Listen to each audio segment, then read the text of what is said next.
for the most wild, yet most homely narrative which I am about to pen, I neither expect nor solicit belief. Mad, indeed, would I be to expect it, in a case where my very senses reject their own evidence. Yet mad I am not, and very surely do I not dream, but tomorrow I die, and today I would unburden my soul. My immediate purpose is to place before the world, plainly, succinctly, and without comment, a series of mere household events. In their consequences, these events have terrified, have tortured, have destroyed me. Yet I will not attempt to expound them. To me, they have presented little but horror. To many they will seem less terrible than Baroque. Hereafter, perhaps, some intellect may be found which will reduce my phantasm to the commonplace, some intellect more calm, more logical, and far less excitable than my own, which will perceive, in the circumstances I detail with awe, nothing more than an ordinary succession of very natural causes and effects. From my infancy, I was noted for the docility and humanity of my disposition. My tenderness of heart was even so conspicuous as to make me the jest of my companions. I was especially fond of animals, and was indulged by my parents with a great variety of pets. With these I spent most of my time, and never was so happy as when feeding and caressing them. This peculiarity of character grew with my growth, and in my manhood I derived from it one of my principal sources of pleasure. To those who have cherished an affection for a faithful and sagacious dog, I need hardly be at the trouble of explaining the nature of the intensity of the gratification thus derivable. There is something about the unselfish and self-sacrificing love of a brute which goes directly to the heart of him who has had frequent occasion to test the paltry friendship and gossamer fidelity of mere man. I married early, and was happy to find in my wife a disposition not uncongenial with my own. Observing my partiality for domestic pets, she lost no opportunity of procuring those of the most agreeable kind. We had birds, goldfish, a fine dog, rabbits, a small monkey, and a cat. This latter was a remarkably large and beautiful animal, entirely black, and sagacious to an astonishing degree. In speaking of his intelligence, my wife, who at heart was not a little tinctured with superstition, made frequent allusion to the ancient popular notion which regarded all black cats as witches in disguise. Not that she was ever serious upon this point, and I mention the matter at all for no better reason than that it happens just now to be remembered. Pluto. This was the cat's name. This was my favorite pet and playmate. I alone fed him, and he attended me wherever I went about the house. It was even with difficulty that I could prevent him from following me through the streets. Our friendship lasted in this manner for several years, during which my general temperament and character, through the instrumentality of the fiend intemperance had, I blush to confess it, experienced a radical alteration for the worse. I grew day by day more moody, more irritable, more regardless of the feelings of others. I suffered myself to use intemperate language to my wife. At length, I even offered her personal violence. My pets, of course, were made to feel the change in my disposition. I not only neglected but ill-used them. For Pluto, however, I still retained sufficient regard to restrain me from maltreating him, as I made no scruple of maltreating the rabbits, the monkey, or even the dog, when by accident or through affection they came in my way. But my disease grew upon me, for what disease is like alcohol? And at length even Pluto, who was now becoming old and consequently somewhat peevish, even Pluto began to experience the effects of my ill temper. One night, returning home, much intoxicated from one of my haunts about town, I fancied that the cat avoided my presence. I seized him, when, in his fright at my violence, he inflicted a slight wound upon my hand with his teeth. The fury of a demon instantly possessed me. I knew myself no longer.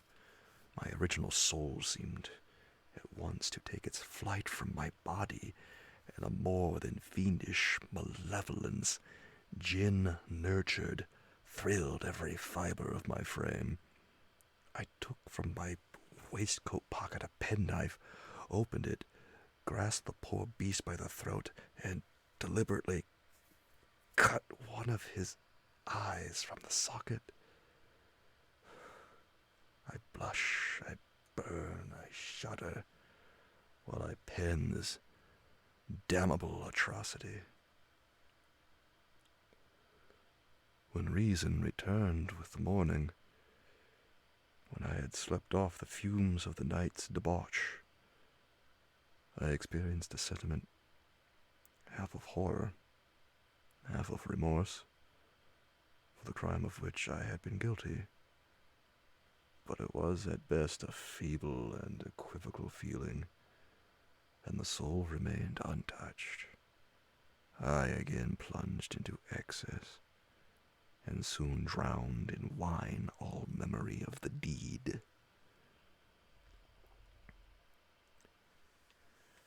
In the meantime, the cat slowly recovered. The socket of the lost eye presented, it is true, a frightful appearance, but he no longer appeared to suffer any pain. He went about the house as usual, but, as might be expected, fled in extreme terror at my approach. I had so much of my old heart left as to be at first grieved by this evident dislike on the part of a creature which had once so loved me. But this feeling soon gave place to irritation, and then came, as if to my final and irrevocable overthrow, the spirit of perverseness. Of this spirit, philosophy takes no account. Yet I am not more sure that my soul lives than I am that perverseness is one of the primitive impulses of the human heart,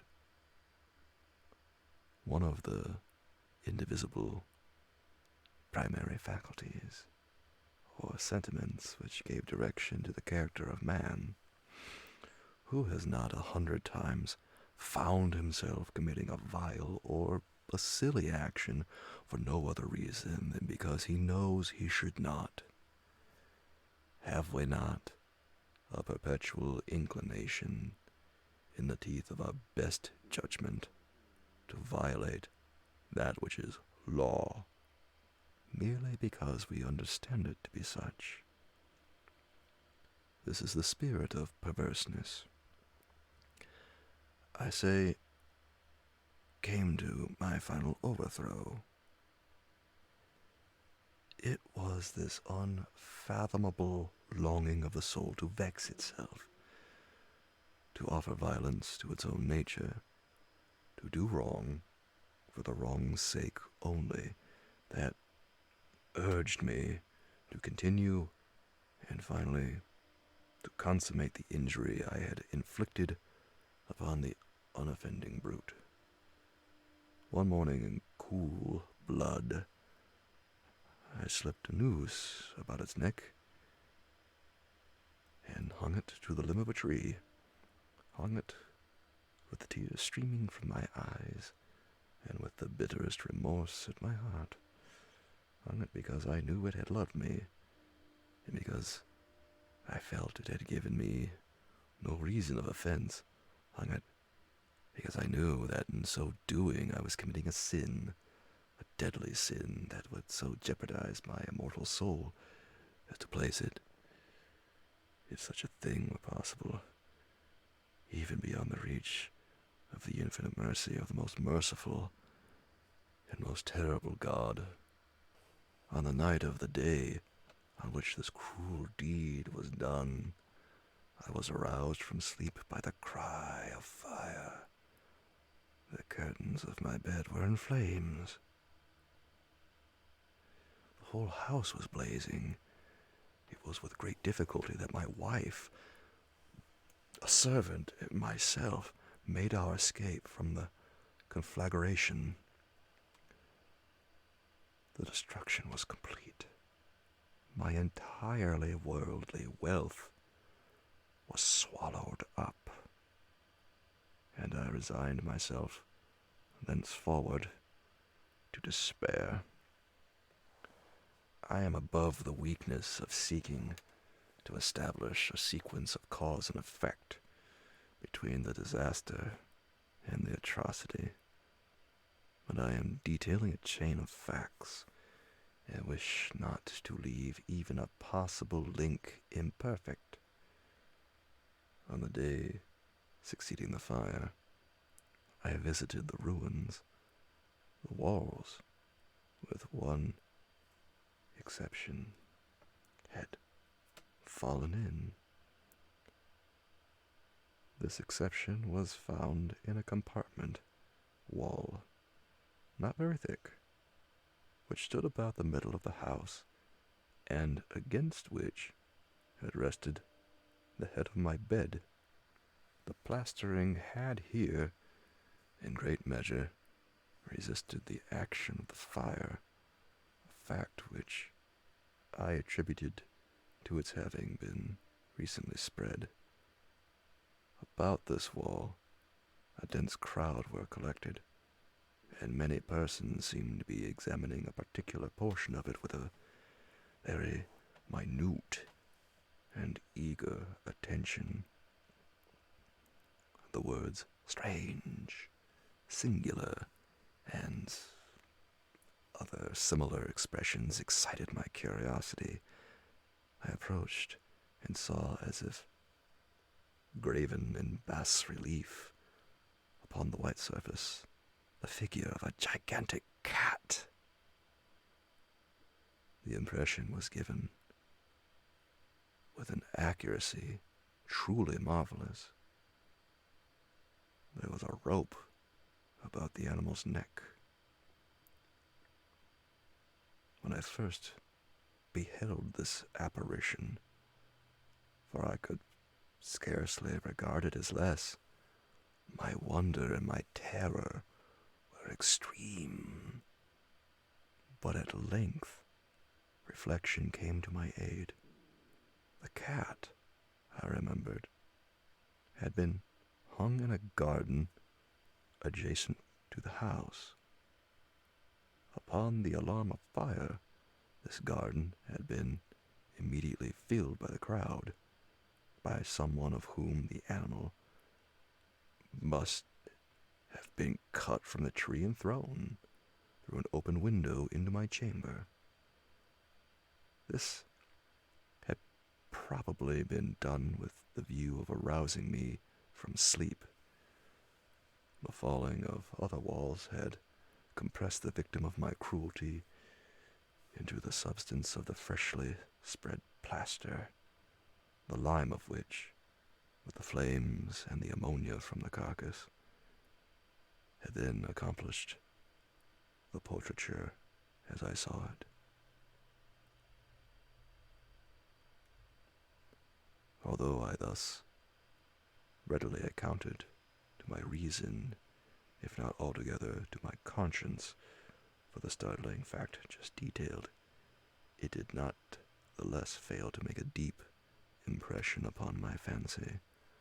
For months I could not rid myself of the phantasm of the cat, and during this period there came back into my spirit a half-sentiment that seemed but was not remorse.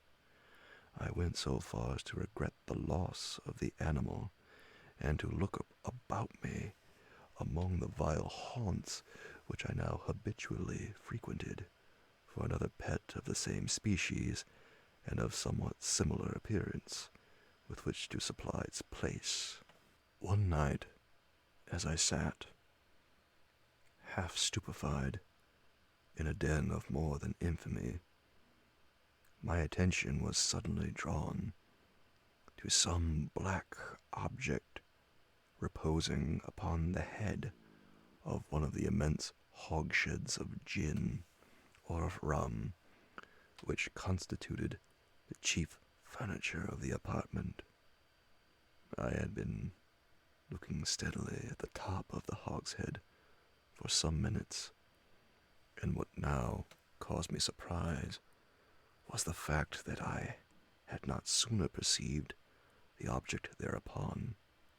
I approached it and touched it with my hand. It was a black cat, a very large one, fully as large as Pluto, and closely resembling him in every aspect but one. Pluto had not a white hair upon any portion of his body, but this cat had a large, although indefinite splotch of white, covering nearly the whole region of the breast. Upon my touching him, he immediately arose, purred loudly, rubbed against my hand, and appeared delighted with my notice. This, then, was the very creature of which I was in search. I at once offered to purchase it of the landlord, but this person made no claim to it, knew nothing of it, had never seen it before. I continued my caresses, and when I prepared to go home, the animal evinced a disposition to accompany me. I permitted it to do so, occasionally stooping and patting it as I proceeded. When I reached the house, it domesticated itself at once, and became immediately a great favorite with my wife. For my own part, I soon found a dislike to it arising within me. This was just the reverse of what I had anticipated. But I know not how or why it was. Its evident fondness for myself rather disgusted and annoyed. By slow degrees, these feelings of disgust and annoyance rose into the bitterness of hatred. I avoided the creature, a certain sense of shame, and the remembrance of my former deed of cruelty, preventing me from physically abusing it. I did not for some weeks strike or otherwise violently ill-use it, but gradually, very gradually, I came to look upon it with unutterable loathing, and to flee silently from its odious presence, as from the breath of a pestilence. What added, no doubt, to my hatred of the beast was the discovery on the morning after I brought it home that, like Pluto, it also had been deprived of one of its eyes. This circumstance, however, only endeared it to my wife, who, as I have already said, possessed in a high degree that humanity of feeling which had once been my distinguishing trait and the source of many of my simplest and purest pleasures. With my aversion to this cat, however, its partiality for myself seemed to increase. It followed my footsteps with a pertinacity which it would be difficult to make the reader comprehend. Whenever I sat, it would crouch beneath my chair or spring upon my knees, covering me with its loathsome caresses. If I arose to walk, it would get between my feet and thus nearly throw me down, or, fastening its long and sharp claws in my dress, clamber, in this manner, to my breast. At such times, although I longed to destroy it with a blow, I was yet withheld from so doing, partly by a memory of my former crime, but chiefly, let me confess it at once, by absolute dread of the beast. This dread was not exactly a dread of physical evil, and yet I should be at a loss how otherwise to define it. I am almost ashamed to own, yes, even in this felon's cell, I am almost ashamed to own that the terror and horror with which the animal inspired me had been heightened by one of the merest chimeras it would be possible to conceive. My wife had called my attention more than once to the character of the mark of white hair, of which I have spoken, and which constituted the sole visible difference between the strange beast and the one I had destroyed. The reader will remember that this mark, although large, had been originally very indefinite, but by slow degrees nearly imperceptible, and which for a long time my reason struggled to reject as fanciful, it had at length assumed a rigorous distinctness of outline. It was now the representation of an object that I shudder to name, and for this above all I loathed and dreaded, and would have rid myself of the monster had I dared. It was now, I say, the image of a hideous, of a ghastly thing, of the gallows. O mournful and terrible engine of horror and crime, of agony and of death. And now was I indeed wretched beyond the wretchedness of mere humanity, and a brute beast whose fellow I had contemptuously destroyed. A brute beast to work out for me, a man fashioned in the image of the high God, so much of insufferable woe. Alas, neither by day nor by night knew I the blessing of rest any more. During the former, the creature left me no moment alone, and in the latter I started hourly from dreams of unutterable fear to find the hot breath of the thing upon my face, and its vast weight, an incarnate nightmare that I had no power to shake off, incumbent eternally upon my heart. Beneath the pressure of torments such as these, the feeble remnant of the good within me succumbed. Evil thoughts became my sole intimates, the darkest and most evil of thoughts. The moodiness of my usual temper increased to hatred of all things and of mankind,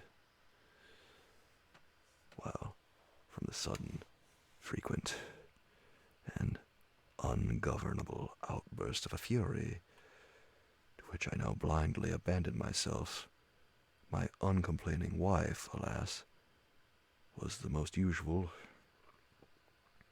and the most patient of sufferers.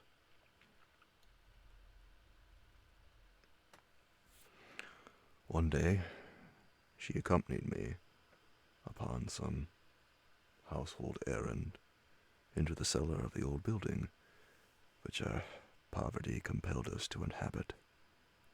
The cat followed me down the steep stairs, and nearly throwing me headlong, exasperated me to madness, uplifting an axe, and forgetting in my wrath the childish dread which had hitherto stayed my hand, I aimed a blow at the animal which, of course, would have proved instantly fatal had it descended as I wished. But this blow was arrested by the hand of my wife, goaded by the interference into a rage more than demoniacal. I withdrew my arm from her grasp and buried the axe in her brain. She fell dead upon the spot without a groan. This hideous murder accomplished, I set myself forthwith, and with entire deliberation, to the task of concealing the body. I knew that I could not remove it from the house either by day or night without the risk of being observed by the neighbors.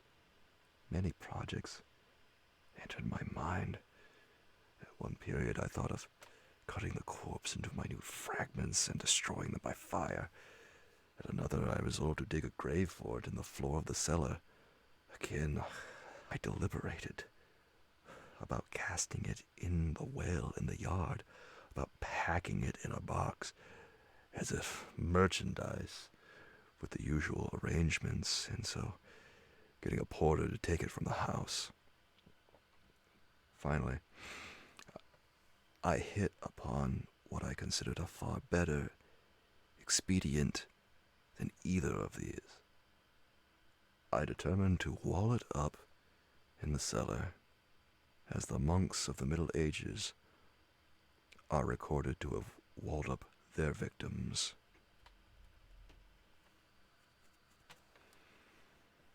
For a purpose such as this, the cellar was well adapted. Its walls were loosely constructed, and had lately been plastered throughout with a rough plaster, which the dampness of the atmosphere had prevented from hardening. Moreover, in one of the walls was a projection caused by a false chimney or fireplace that had been filled up and made to resemble the red of the cellar. I made no doubt that I could readily displace the bricks at this point, insert the corpse, and wall the whole up as before, so that no eye could detect anything suspicious. And in this calculation I was not deceived. By means of a crowbar, I easily dislodged the bricks, and having carefully deposited the body against the inner wall, I propped it in that position, while with little trouble I relayed the whole structure as it originally stood. Having procured mortar, sand, and hair, with every possible precaution, I prepared a plaster which could not be distinguished from the old, and with this I very carefully went over the new brickwork. When I had finished, I felt satisfied that all was right. The wall did not present the slightest appearance of having been disturbed. The rubbish on the floor was picked up with the minutest care. I looked around triumphantly and said to myself, here, at least, then, my labor has not been in vain. My next step was to look for the beast which had been the cause of so much wretchedness, for I at length firmly resolved to put it to death. Had I been able to meet with it at the moment, there could have been no doubt of its fate. But it appeared that the crafty animal had been alarmed at the violence of my previous anger, and forbore to present itself in my present mood. It is impossible to describe or to imagine the deep, blissful sense of relief which the absence of the detested creature occasioned in my bosom. It did not make its appearance during the night, and thus, for one night at least, since its introduction to the house, I soundly and tranquilly slept. I slept even with the burden of murder upon my soul. The second and third day passed, and still my tormentor came not. Once again, I breathed as a freeman. The monster, in terror, had fled the premises forever. I should behold it no more. My happiness was supreme. The guilt of my dark deed disturbed me but little. Some few inquiries had been made, but these had been readily answered. Even a search had been instituted, but of course nothing was to be discovered. I looked upon my future felicity as secured. Upon the fourth day of the assassination, a party of the police came, very unexpectedly, into the house, and proceeded again to make rigorous investigation of the premises. Secure, however, in the inscrutability of my place of concealment, I felt no embarrassment whatever. The officers bade me accompany them in the search. They left no nook or corner unexplored. At length, for the third or fourth time, they descended into the cellar. I quivered not a muscle. My heart beat calmly, as that of one who slumbers in innocence.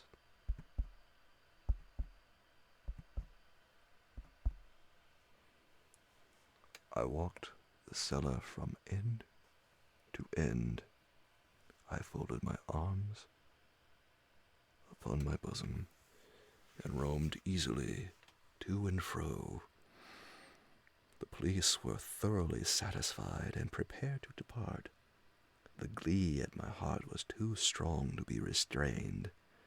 I burned to say, if but one word, by way of triumph, and to render doubly sure their assurance of my guiltlessness.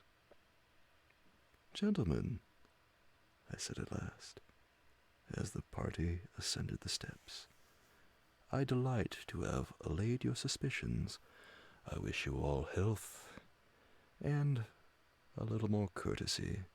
By the by, gentlemen, this is a very well-constructed house." In the rabid desire to say something easily, I scarcely knew what I uttered at all. I may say, an excellently well-constructed house. These walls, are you going, gentlemen? These walls are solidly put together. And here, through the mere frenzy of bravado, I rapped heavily with a cane, which I held in my hand, upon that very portion of the brickwork behind which stood the corpse of the wife of my bosom. But may God shield and deliver me from the fangs of the arch-fiend. No sooner had the reverberation of my blows sunk into silence than I was answered by a voice from within the tomb, by a cry, at first muffled and broken, like the sobbing of a child, and then quickly swelling into one long, loud, and continuous scream, utterly anomalous and inhuman, a howl, a wailing shriek, half of horror and half of triumph, such as might have arisen only out of hell, conjointly from the throats of the damned in their agony, and of the demons that exult in the damnation. Of my own thoughts, it is folly to speak. Swooning, I staggered to the opposite wall. For one instant the party upon the stairs remained motionless through extremity of terror and of awe. In the next, a dozen stout arms were toiling at the wall. It fell bodily. The corpse, already greatly decayed and clotted with gore, stood erect before the eyes of the spectators. Upon its head, with red, extended mouth and solitary eye of fire, sat the hideous beast whose craft had seduced me into murder, and whose informing voice had consigned me to the hangman. I had walled up the monster within the tomb.